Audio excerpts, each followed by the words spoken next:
to reflect on what we mean by value when we talk about brands.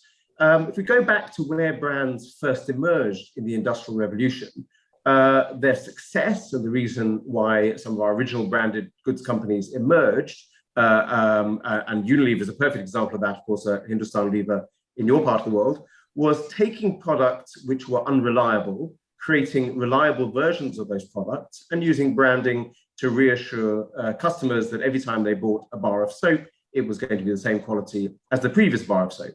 So there was genuine value to the customer from the product that was made. If I look at the current list of the world's most valuable brands, what I see is a whole lot of names which are attached to promises, visions, dreams. It all seems very fanciful, and in fact, in many ways, is manipulative.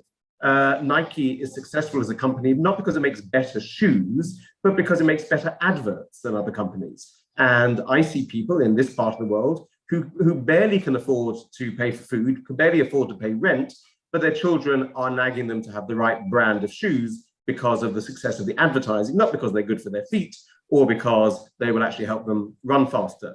Coke regularly comes up in the list of the world's most valuable brands because Coke has done a fantastically good job at persuading people that instead of drinking water, which is the most healthy thing they could drink, they drink a product which is actually destroying their intestines and destroying their teeth.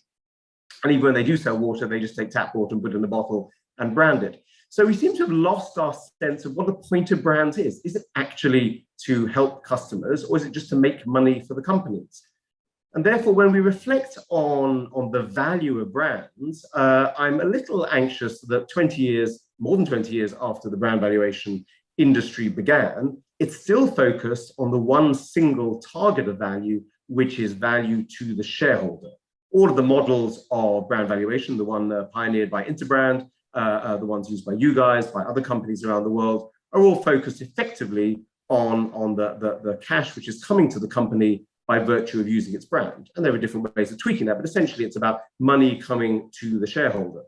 And so Amazon gets a great score for the value of its brand, and gets a lot of credit for the way it helps consumers. I completely admit Amazon is a great benefit to consumers who want to buy stuff cheaply. There's absolutely no reflection in that value on the way it exploits its staff, the way it has destroyed smaller retailers, the way it's completely wiped out huge numbers of fantastically important local bookstores by undercutting them and by selling the products the way they do.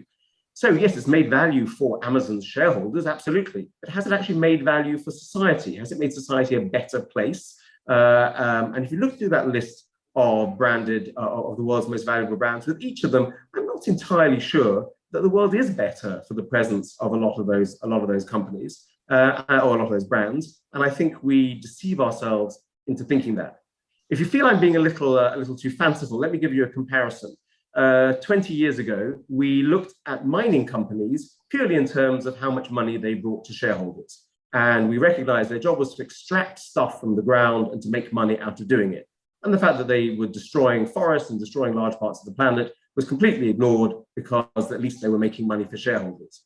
Now we're appalled at the thought that mining companies should be allowed to get away with that. And that's why there's been a lot of the focus on both mining companies and fuel companies, the impact of climate change and pollution and so on.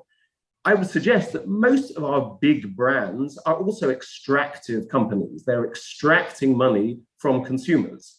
And yes, you might say, well, if the consumers are unhappy, they go somewhere else. And eventually they do, but only after one generation has had money extracted from their pockets, usually money they can barely afford.